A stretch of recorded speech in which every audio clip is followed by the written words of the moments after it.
Sanders on the DNC side, of Trump on the Republican side.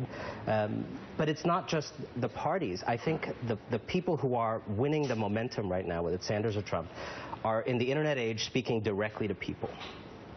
They're not, the logic of the internet is direct connection with people. Jam things through that kind of viral network.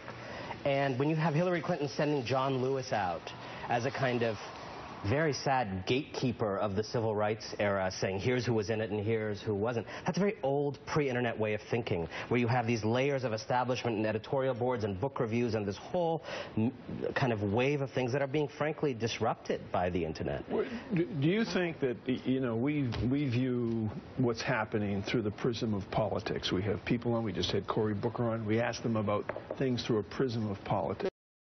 But you've actually, one of my cockamamie theories is you have two competing By the way, Mike tracks. has very cockamamie theories. We have two competing tracks. Way to work that word. We have a cultural track and a political track, and they're both going in different directions. The people in the cultural track, focusing on things like that, ideas, progress, success, look at the political system and say, huh? Yeah.